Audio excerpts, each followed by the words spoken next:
Is that gorgeous, man? I beat you. Welcome back to the Smart Nonsense Podcast, where we talk about entrepreneurship, self-development, challenging norms.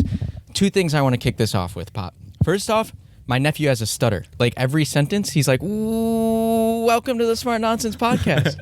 Where the truth is the truth. Where are you guys? Ellisisms. The truth is the truth, baby. Oh, Ellis has the stutter? It's called tartamuda in Spanish, if you want to know that. Ellis has a tartamuna. I think my girlfriend, who's also upset with me right now, she said as a child she had a little case of tartamuda. So, Tartamuda? Muda? Muda. My second point.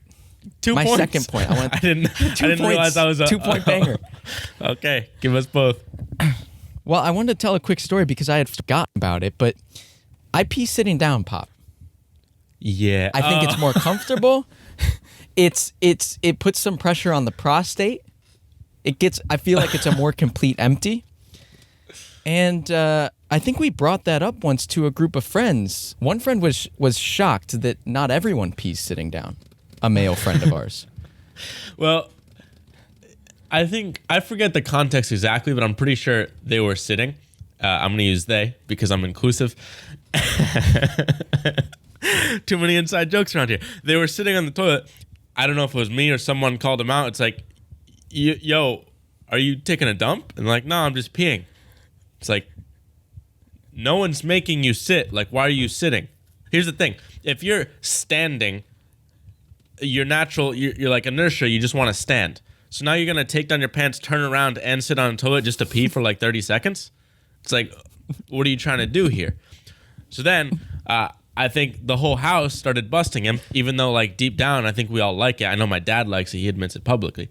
But we're like, yo, dude, why are you doing that? He's like, well, back in my house as a kid, my mom would get really angry because we're 3 boys growing up when we'd pee on the seat because she'd be the one woman that have to sit down.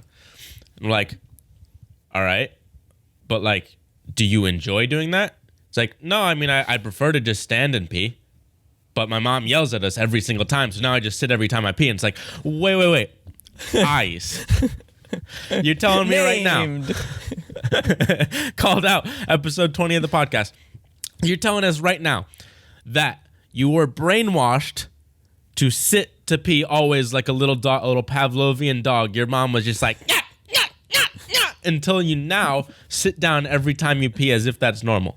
He's like, no choice. Huh. Yeah. I wish I remembered the full context. It would have been a better story. But basically, our joke now is like, are you peeing by choice sitting down? Or, I don't know the opposite. What's the opposite of choice? Because you force. asked him, you're like, do you do that by choice? I come running in. I'm like, I pee sitting down. I literally said that. I pee sitting down, but like, it's my preference. It's your dad's preference, especially in the middle of the night. And you're like, do you pee sitting down by choice? He's like, no. Oh, so you're saying, you're saying it's not your choice? Oh no. Yeah, this is it. It was like, wait. But you're doing that by choice, right? Like, no. Like my mom, our mom made us do it, and I'm like, wait. So your mom, if you're in the middle of the night and she's sleeping or something, you will go and sit to pee. He's like, yeah, because, like, I don't know, if she finds out, she'd be really angry. I'm like, what? Just, like, control yourself. What? Or lift the seat. I had something, but then I got distracted. I wanted to talk about peeing in the bathroom. Well, that's a challenge norms, though. That's what you get when you let me tee you up with the hook. You never know. You never know. This is a podcast about a business update for Clip.co, and we kick it off with peeing on the toilet sitting down as men, as theys. Hold on, I feel it. It's somewhere around. One of the ideas was like, when you stand to pee, are you consciously aiming at the side of the bowl that's not the water so it's less loud? Yeah, and it doesn't splash. I learned that one from my brother. Right. Oh, you had to learn that from someone. I think that I just came from natural selection on that one. I bet you did. Hey, that wasn't the start we were expecting, but we got there. I also, I don't know if I want to talk about it. I'm not in a safe space to discuss things. But some people are weird, and I'm weird. Okay. Well, we watched an Elon documentary, and apparently I got Asperger's bad. publicly declared. Oh yeah. But yeah. Were they like, you're like him? Yeah, and I'm like, I don't think it's that bad. Like, nah, it's pretty bad. And I'm like, so if people haven't listened, they should subscribe. I think 2 episodes ago we talked about how you rated yourself a 10 out of 10 for empathy, and your family gives you a negative 10 out of 10 for empathy, hence your Asperger's, among other things. Here's the thing. That was because of a misclassification, misdefinition. I would currently rank it as about like a 2. Like, knowing what I know about the definition now, I would give it a 2. My understanding of people, I would still rank up there at like a 8 out of 10. I don't necessarily care about your feelings, but I understand that they exist. Is this that's where is this why you asked me how BetterHelp is going last night? No, maybe. It depends what time I texted you, but most likely related. Hey, so what's the update on the business? What's going on? I had an idea this morning, and you were like, pod, and I'm like, I really wanted to elaborate on the idea, but that's why we have a podcast at 1. You're sending me audio messages. That's like, I mean, come on. That's async pod? No, we come on the pod, we do the FOD. Hey, the first freaking update, we've been having all this problem on Stripe, where they have all these metrics, but for some reason they lag. In addition, you can't project anything. There's no forecasting in Stripe, unless I guess you know how to code. Which we don't. So we got on bare metrics. That's rips. We can see what we're doing in 12 months based on what we've done in the last 6 months. We can toggle all the little numbers, churn, linear, exponential. That's a ripper, dude. Here for that. Good thing it's $500 a month. It is $500 a month. Hey, one thing I realized, I was listening to Alchemy this morning. Great book, Rory Sutherland. Somehow the topic came up of Steve Jobs. He got criticized at Apple because everyone on product is like, oh, we're building this thing, we're coding this thing, and this guy doesn't even know how to code. Oh, that's actually an interesting point. It's like, we don't know how to code. That makes us feel safer. Compare Woz to Jobs. It's like everyone knows Jobs, but Woz is like this kind of kooky guy in the back of a van. That's where I'm like, okay, I realized our vision for the future, especially as we've started posting some of our clips. It's like, I just want to double down on like building a profitable company to then fund the media brand that is this podcast and whatever comes out of it. Because it's like, I don't know. I see a lot of clips on TikTok, like the one you sent this morning. I'm like, that shit's funny as fuck. And we have the talent to do videos like that. And I enjoy telling stories. This was about Gilgamesh. There's Gilgamesh. Which I remember sophomore year of high school, we had to read that in my English class. And like, I hated it. I didn't want to read Gilgamesh.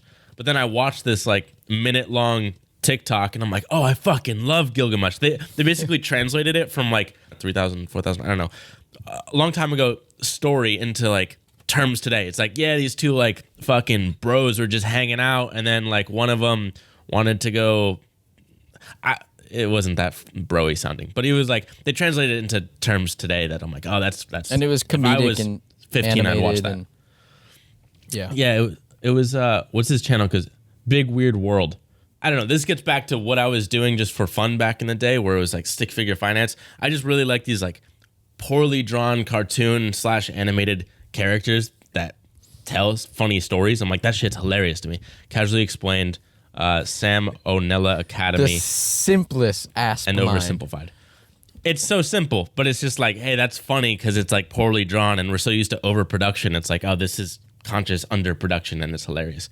So I want to go with the brand. Like, I think we just defaulted into doing a sort of Tesla style clip, or like it feels like a Mr. Beast style edit on ours, which helps it be funny. But I think our edge is this animation. At least that's what we've hired for. So I'm like, oh, we can very clearly do Big Weird World, his stuff. Like, we can do that, and I think we can tell stories as funnily as he does. We should send it to the team and see how long that would take. It's more custom. That would take a while. It's like a full-blown animated clip. Full-blown story animated clip. Yeah, I don't know. It's different. And we're kind of taking the podcast angle, so it's not like we're directly telling the story, but I think there's something there. That sort of style, I'm like, hey, if that takes a week to do one, but it's gonna have a high viral potential, hey, rip it. Yeah. Because that's just cool. He's telling stories about bananas and Gilgamesh. Like, I'm all for that. So that's where I think we want to go. And the beauty of this is, now that we're addicted to clips and actually using our product as a company or / our service, it's like, okay, now instead of trying to like loftily design a product that we wouldn't even use, Now we can just be like, hey, what are we doing ourselves? And then how do we turn that into a product or service to sell to people? It's like right now, I'm kind of like, in theory, a client of Clipped, where we have Smart Nonsense Walk through podcast. this. But I don't like. I'll go and upload and like comment some B-roll. I'm fine with that because I'm the only one that has access. But like, I don't want to go through the uploading of all the videos that we make. Like, it's just like simple stuff to me. I'm just like, I don't want to do that checklist item. It's just not my thing. Henry, can you do it? And you're like, yo, I love checklists. So it kind of works. Granted, we want to move beyond that at some point, but that's just something that I would pay for someone to do. It's like, oh, that's interesting. Right. That has some product in it. And we actually, one of our clients, Darmesh, or past clients, he's kind of like half client indirectly. He was paying us $15,000 a month just to do like 2 videos a week and upload them with some titles and thumbnails. And it's like, he's still paying $15,000 a month, but we removed ourselves and added a producer. And so he's basically just paying for like, of that 15, 4 goes to an editor and the rest just goes to the producer, like $10,000 a month plus, just to like put titles and thumbnails on stuff. And that's like, we were okay giving up $100,000 a year plus just because like I didn't want to do it. And I don't know, Belky, you probably could have done it, but I was responsible for it. And I was like, fuck this. I don't need the money. I don't care about that. Yeah, no, at the time that was the best decision we could make. Yeah, I think that's interesting. This idea. So, okay, where we're kind of at now is like, we're about to max out the team. We have a team of 50 animators. We're about to be capped. And then we've already talked about this idea of like having cohorts come in, a boot camp for editors. We bring in just a couple. We grow as slowly as we want. But now I get all this inbound for like podcasts, normal video stuff, and vlogs. And what we're finding is like our team is absolute experts at their wizardry, motion graphics, animation, After Effects. That doesn't necessarily mean they're the best daily podcasters, daily vlog editors. So now it's this like, okay, do we train our team who's experts in one thing? Do we train them to be more generalists and be able to do this other thing? Or do we hire 2 types of specialists within Clipped? The premiere vlog editors, daily vlog, podcasts, long form type stuff. And then we also have a section, the other specialization, which is animators, clips, ads, the crazy things we do. And then you got talking about the tier with a producer, which is a whole nother thing. I liked the idea. If it could work in a perfect world, I would like just, we hire for one role. It's like, hey, awesome video editor with, I guess, in this case, After Effects first. So like, you know how to do motion graphics, you're a beast at it, but you can also edit. Like we kind of thought these skills would translate over. That goes to the like lack of empathy. I guess we just haven't been in those shoes. So it's hard for us to picture it. But I'm like, I learned Premiere in 2 weeks and like, I generally watch a lot of YouTube videos, so I guess I understand story roughly and read a couple books. So to us, it didn't seem that difficult to just go from, oh, you know how to work with After Effects and probably Premiere too, or we could teach it. So let's just do everything as a general role. But now we're realizing like, hey, Ken, your editor for the vlog, like he has a super set of skills and he's just constantly immersed in the world of vlogs versus an animator is just constantly immersed in the world of animation. And there's not much artwork. Right. So it's a totally different role. I didn't want to hire for it because then it just adds complexity because it's like, oh, fuck, now we got to like keep supply and demand for 2 different parts of the business. But I think that's just a compromise we have to make. And in the past, my concern was also when you have it on the website, it's kind of confusing. When you're like, do I want an editor or an animator? And what the fuck's the difference? Versus now, we realized, oh, Belky, I think you said it. We just have the one product, $3,995 for a super editor. But we're the ones that make the decision based on your content, whether you need a Premiere editor or an After Effects motion graphics artist. Right. It all looks the same customer facing. You come to us to get the best fit editor. We make the judgment, is it Premiere or After Effects internally? Because like Ali Abdal just came to us, he wants to do a daily vlog. Or they already do one and they want us to edit it. And I'm like, that's a unique skill set that Ken has developed. Just the flow of a daily vlog. I mean, it's hard. It's hard to like get footage up and down within an hour, work in Premiere, add music, color, like all these things. I'm not confident one of our After Effects artists could do it with 0 training. Right. So that's where it's like, how much training? Tom editing this, Ken, Loxa, all the Angel, the people editing for Premiere within our company. There's maybe 6 out of 50, they could do it. One of my concerns, though, is that rarely do I see, like, I don't know if I would see your vlog and be like, oh, who made that? Because to me, it's just like, oh, that was cut really well together with music. And like the story, you don't really praise someone on good story, which is Correct. one of the main skills for Premiere Editor. Versus it's very clear to see like, oh, I don't know how to do that animation. Who did that? But like, oh, did Henry tell the story? Like, it's not, I'm not going to reach out on behalf of a good storied vlog. So it's like, it doesn't really do the marketing for us. You're going to get sneeze. It's going to do word of mouth. Because what's going to happen is, this is more a play to the videographers. So we're working with Ollie's videographer, Gordon. He needs this off his plate. I needed this off my plate. You needed this podcast off your plate. So it's a bit of a different need, a different niche. And no, we're not going to get inbound because it's the most amazing Balenciaga runway thing you've ever seen. But Gordon's going to tell all of his film friends, oh my God, I put this stuff up in Google Drive. I got this cut back the next day, uploaded, unlisted on YouTube, ready to go. And I got 10 hours of my time back or whatever. Right. And that word of mouth is going to be really strong.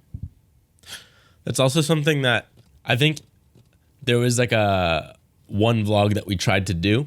And you're like, oh, Dylan, can you give feedback on this? And I'm like, yo, I don't really know how to give feedback on this. Like, to me, it looks like a good edit. Just some of the cuts were kind of weird. And you're like, I left like 100 comments. Like, why don't you just comment on those? I'm like, I don't know. I don't see those issues. Versus you've been making vlogs for the past 2 years. It's just immersed. Right. So that's where I'm it's like it was a talking head video, like in the style of Ali Abdaal. It took 5 days. I'm like, we turn these things around in 8 hours, on my end at least. Okay, so it took 5 days. It wasn't color corrected. The B-roll footage was wacky. The B-roll footage wasn't stabilized, which to me is just like, it's just intuitive.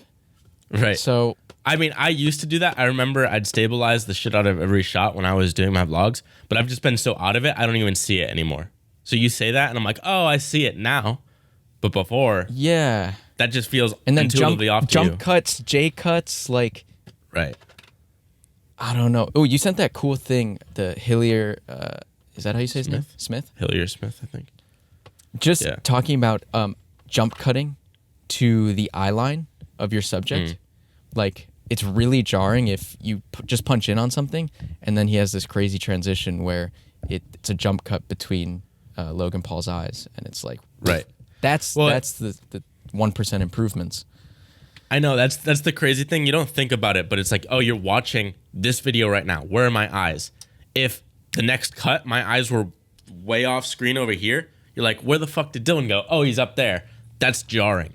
Versus my eyes, you cut, and the next scene, it's in the exact same spot. You don't have to change where you're looking at all. It's just there.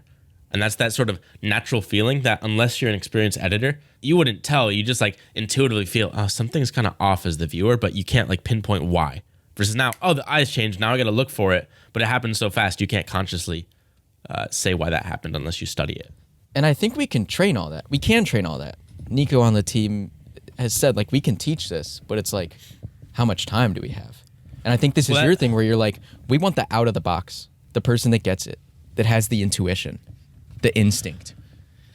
That's where I think this is kind of related to Sam Parr and his like, I've just accepted you can't change people. It's super hard to do, so like, why do it? It's like the boyfriend and girlfriend, like, I can change. It's like, no, you can't. Just like acknowledge you probably can't change, and let's move on to someone that's out of the box better. Same thing here. It's like, if we just, granted, Ken, you shared this, but like Ken's edit at the start was a lot different than now. But I'm sure we could find someone that's just like at current Ken level, out of the box, and then instead of having from like where Ken was 2 years ago to now to grow, it's like where Ken is now to give him some coaching, and it's like see where that becomes or what that turns into. Yeah, because when we hired Ken, love you, Ken, we were in a different place. We weren't hiring.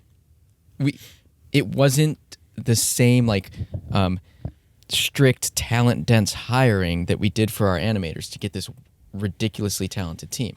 We were unemployed and like looking for our first editor It was Ken. So Ken and I put in all those iterations over a year and a half. That's where Now I'm I so hope we can curious. accelerate that. We've only hired for an animator role for the last year, and we found the best in the world at animating. So I'm like, oh, what does it look like the best in the world Premiere editor, vlog editor? I don't know if that's a thing. Like, I assume there is a way of looking for that. Like, we've seen when we were hiring for the marketplace, there's this one edit that had to do with Shargao. It was one of their example videos, and we're like, oh, that's just awesome right out of the box. It's like, oh, let's try and find people like that are just already doing awesome vlogs. And I think we can find them. We just haven't done it or tried to do it. Yeah. So, okay, we're gonna There's have another that, one. but Wait, it's- there's one more. We have a client called CoLeap, and we have one of our wizards on it, Darren. Darren is After Effects first. So Darren's got an hour and a half raw footage that needs to be cut into like 6 20-minute videos. And Darren's doing the whole thing in After Effects. And that's a heavy lift. The computing power After Effects needs, like all these reasons that should be done in Premiere Pro. right. But because of Darren's background, because of that expertise and specialty, that's how he approaches the edit. No harm to no fault of Darren's. It's just a different skill set. Adobe Premiere Pro is a video editor. Adobe After Effects is a visual effects editor. So the fact that we're trying to edit vlogs in After Effects isn't what it was built for. It's just harder. Right. Versus the way the timeline is structured in Premiere, how you can add music and layers and work on audio and color grade and add effects and all these things. Yeah. I would export that, then work on a little sequence in After Effects if it needed it. The thing that why I'm not against this, like normally I'd be like, oh, let's just fuck it. Let's turn away the clients that want vlogs, and we just don't do it. We do clips. Like literally the company is called Clip. Let's just focus on that. Where if it's under a minute, it makes sense to work all of that within After Effects. That's fine. But here I'm like, oh, Belky, you have the expertise in vlogs. I have expertise in podcasts, and we both have expertise in clips. So like in terms of where we're competent to teach and to kind of I just hire, this is the area. So I think that encompasses everything we do. And I'm okay with just being the best in the world at sort of those three buckets. It's a scratch your own itch. Right. Which is funny. We kind of didn't scratch our own itch with the clips, but now we are because we're actually using them. Right. And But the OG we scratch quickly your own see itch how is vlogs addicting and they are. podcasts. Yeah. Yeah, when you think- get results. I We log see- into YouTube every 5 minutes and I see Smart Nonsense has 10 new subscribers. Like, get the fuck out of here. That's going to be a package at some point. Right. So the brand building nuke boost. that's where we played around with this idea before on the podcast where we're like, okay, talking about Alex Hormozy, part of actually listening to Alchemy 2, he's like, people don't go to the doctors because they want to feel better. They go to the doctors because they want certainty. It's like, hey, am I going to die? And like, no, I've seen this a million times before. You're fine. Just take this shit. And you're like, okay. Like right now I have a stuffy nose, but I know I'm not going to die from this stuffy nose. So I'm okay being sick. It's like, it'd be nice if I was cured, but I'm not News fucking headline freaking tomorrow. out.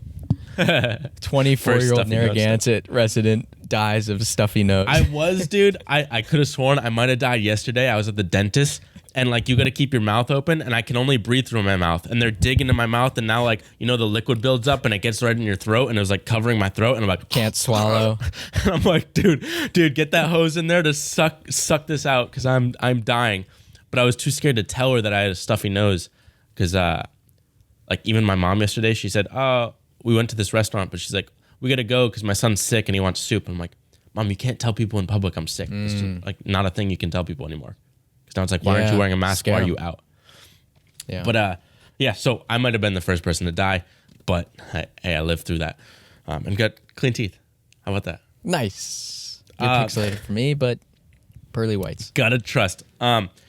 Okay, so one of the Alex Hormozy ideas was this like TikTok bomb of you just want the certainty that you're gonna get like tomorrow virality. If we can package virality and guarantee it to you tomorrow, which we think might be possible, right? It's just like a very short period of time. Like if you pay for something, like and you expect it's like a month contract. If you can get the results in under that month before you have to renew, you're going to be stoked out of your mind. Like the quicker you can get results, the better. And we see these platforms like TikTok, Instagram Reels, and probably Shorts to some extent, where you can just spam them. So if we're like, oh, we get 10 editors on just one client, and we're like, hey, we're going to bomb you. We guarantee virality. If you don't get it, we're going to, like, we aren't going to charge you. But we just have everyone work on it for a week straight and just posting constantly. And one of those, say, 50 videos we make is going to get 1 million views. And like, oh, if we hit 1 million in a week, you get your money back. So we're thinking that would be a sick product. Probably hard to make until we're like really experienced, or I don't know. We had to tweak it to play around with it. But it's cool because we're testing it now on Smart Nonsense. We've got 10 people making clips for the podcast, 3 a day that go on TikTok, Instagram, YouTube, Twitter, and we'll see what happens. We're doing, I don't know, 10, 15,000 views a day across them, and this audience is really small. Well, kind of the fun thing that we're doing right now, we've been talking about building a course for forever. It's just like, oh, what's the scalable way to teach what we're doing? Let's build a course. But then it's like, oh, I'm lazy as shit. I don't want to build a course. And we know based on everything related to habits and just like chunking things down into the smallest bite-sized pieces, don't go for the big swing. Just do like a daily breakdown. Like, oh, okay, that's something that seems reasonable. That'll take me 10, 15 minutes a day. I just look at one of the edits, give feedback, and then it's also rapidly iterating. So like versus waiting a month or two for a full-blown course that might not even be effective because it has no market feedback. Now it's, oh, every day we're improving. And then by the 2 months when that other course is supposed to drop, we've already built all the skills that we need to get to that point. And plus, the thing with courses online especially is no one ever finishes them.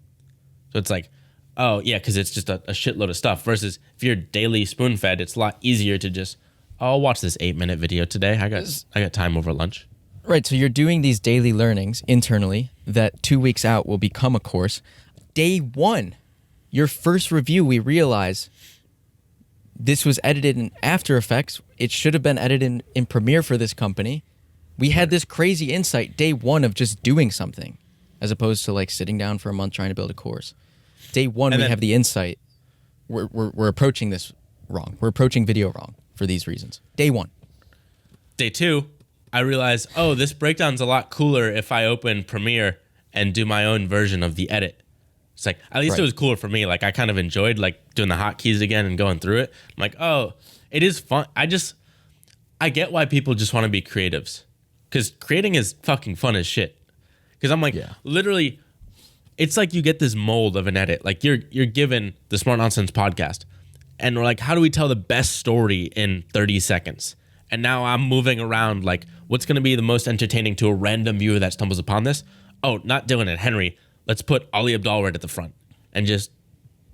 Well, yeah, and I wanted to watch Easy. We'll be done in a minute. Are you going to answer it on speakerphone? No, I got to send her a photo so she doesn't get mad at me. Oh. Peace. Cheese. What did you just say? Shit, fuck. Breaking down in Premiere and art is fun. And the reason I liked... So, if we're thinking about building a course, I'm watching you do these daily learnings. I like that one particular 8-minute episode because the payoff at the end was you recutting the clip yourself. And I was like, oh, I want to see how Dylan does it. And then you cut 20 seconds of fluff in the front, brought the last 2 seconds to the hook. I was like, that's a better clip. So that was fun. It was kind of hands-on. Today, the next edit I want to do shortly after this is being ruthless with the cut. Because I think there's a lot of fluff still in our clips. Like there that was telling the story, like put in the right at the start, something that's relevant. What's in it for me as the viewer? Now it's like, okay, we have a 30-second clip. Can we get that down to 20 seconds? And there's this concept. I think one of my like takeaways from this is like, can we just give everyone Hillier Smith and like tell them to watch him because he's fucking dope. I'm just regurgitating. But it's more, I guess, relevant to clipped when we like translate his stuff over. Yeah. The what's in it for our internal viewers is the fact that we're talking about stuff at Clipped and Smart Nonsense clips. Right. Versus Hillier is just like, well, I'm never going to edit a Logan Paul vlog, so. Right. So Hillier, in one of his videos, he's like, if you can make a cut, so say you have like a sequence that's 10 seconds, and in the middle of that sequence, there's a part that you can take out and the leftover bit put together still makes sense. Like that new, say, call it 8-second clip still makes sense with the part cut out in the middle. Take that shit out. Like pretty much any time there's something in the middle that if you take out still makes sense continuously, do it. So now I'm like, okay, there's a... Oh. Finish. I was like a homer. No. I had a stroke. Yeah. I had a stroke. Basically, I want to take that approach to clips. That was my point. Here's a sales pitch for Clipped. This is why you need Clipped. This is why I have Clipped. Fuck, dude, I just forgot it, dude. This is why. Hillier says this. Logan said this. They did a breakdown together. And Logan was like, Hillier, the reason I love you is because you are so ruthless with cutting out things that don't serve the plot. He's like, when I'm filming this vlog, I just think all this different shit is funny. As do I, Henry Belcaster, filming my vlog. And then I get the edit back from Ken, and he finds a storyline I wasn't even shooting for. And I'm like, at first I'm like, oh, I kind of liked all those jokes I did. But Ken is already a third-party viewer audience, so he's not attached to any of the bullshit things I say and think are funny. So he's doing a first audience screening of this is what would actually be funny, and then being ruthless, and because he's not personally attached to anything. That's why you need an editor. Right. He screens all our bullshit. So, okay, translating this into like what clip becomes. I think I like doing this sort of, what do you call that when you audits? Like I like doing these audits of the team and just being like, hey, let's go through the team. It's almost like cold calling. I had this in my entrepreneurship class, and we had case studies, and everyone had to prep case studies, and it took like 2 hours before every class, which is relatively speaking a lot of homework. And the thing is, he just randomly call on somebody. So it's like normally in a class, if you have homework, you're probably not going to do it. But here it's like, oh, if there's a room of 30 people and now I have to explain the whole case to everybody and like my opinion of it, and I haven't read it, I'm going to look stupid in front of everybody. So that's kind of the same idea here, is like if we're doing these audits of not necessarily the like worst clips. I don't want to say like the worst because now they're pretty much random, but I'm just like somewhere I see something can be improved. Like you don't want to slack in your clips and do something bad because you're like, oh, I'm going to be kind of put on blast in a sense if I like not giving my all. So I want to make the best clip. It's kind of like inadvertently doing that. But point being, I like doing this. So I'm like, oh, that's fun. I like building the like core side of things and I like teaching. Another thing we talked about was we weren't seeing a lot of the clips. So we're like, oh, we should build this thing where editors can input clips and we'll batch them and review them every so often. And Erica's building that. But then it's like, or you could do the easy thing, which is just this random daily audit. Right. And not muck with all the systems and processes that would go into building something like we systematically review. This is a lot simpler. Like, daily audit. I just go into TikTok. I'm like, what were the videos posted today? Which one do I want to break down? I'm like, I'll do this one. And I'm like, let me just make sure it's not a person that I just did yesterday. And then... Yeah, I should actually tell Erica. Well, maybe we'll still do that audit because I can just rip through and like see what everyone's working on quickly. But this is the if it were easy version. Part of my concern is that I'm scared to do that for client videos because I don't know if there's some sort of history between why they're doing something. Like, I think there's sort of the baseline, don't make these mistakes that we know, like get it to 80%. And then beyond that, I don't really want to give feedback on client work. But if it's like, for example, we did it with 3 cartoon avatars. I'm like, this doesn't really have sound design. Like, if they vetoed you because you tried sound design, don't do it. But if they haven't, let's try sound design and see if they veto after. But I think they're going to like it. It's just going to perform better. So that's, but it turns out they had like vetoed a bunch of things we didn't know about. Because we're not an agency. Like, our clients work directly with editors. And we don't know all the intricacies of what they discuss and want. But the reason why it is about getting the fundamentals better. What's cool is it's kind of like we have our own assumptions and we're testing them within Smart Nonsense on like a larger scale because we have a lot of editors. But at the same time, we have 20, 30 different clients running all their own experiments with their own styles of editing. Like, for example, this clip that you just sent me from, I keep forgetting their name, but Big Weird World. Like, I now see a totally different style, and you got that from 3 cartoon avatars, where it's like we're kind of sourcing like all our creative energies because they're all trying to make viral content too, just from a different angle. It's like oh, now we have the collective mind working together versus just like the top down Henry and Dylan. So we kind of get the best of both worlds. And we're not going to sync on some one-track mind fad ship we were on. Like, we used to dictate we only do this style of clip when we were doing like all-in stuff. And it's like, well, that's all our eggs in that basket. Now we do such a wide breadth of video across all clients that we're not going to die by any single edit. I sent one thing is funny. Yuri, one of our kind of like guy we refer to a lot, had to do with Balenciaga and a lot of our feedback. But he sent me an edit he sent me a TikTok from Keith Raboy talking about how Miami is going to be popping, and like the way to grow Miami isn't by getting all the like coders, it's to get the VCs, because if the money's there, the startups come. She's like, that's how they're seeding it. He sent me that just as like, oh, check this out because of the content. I'm like, hey, Yuri, you like our clip, huh? He's like, what the fuck? You guys made this? I just like the content. I'm like, yeah, because we made it. But it's like, I just love seeing that because they're also doing a style that I'd never consider. So it's like, it's just a nice diversification of knowledge. So that's about to happen again too, because same podcast is having Josh Wolf on the podcast. Josh Wolf reached out to us like 9 months ago to do clips for them. They haven't been organized since, but they're getting on it. We're about to do a clip of Josh Wolf through this podcast, and I'm going to be like, hey, Josh, welcome to Clipped. Welcome to Clip. Took you long. You want to pay this time? So they're cool though. Okay. All of this, it's like, it's nice. We're finally scratching our own itch. We're kind of like in improving ourselves. We're improving the company. So that's all awesome. And that can kind of like, if you were to hire your own editor, you're probably consciously thinking as you spend $4,000 on an editor with Clipped, it's like, why would I do that versus just find my own for like $2,000 or less? Like, well, you're not going to have the collective hive mind improving your edits. Like, you don't have the sort of like ongoing lessons we have, the training, the boot camp, and just like overall ease of using us. So that's a value add to just like, why do you buy us in the first place?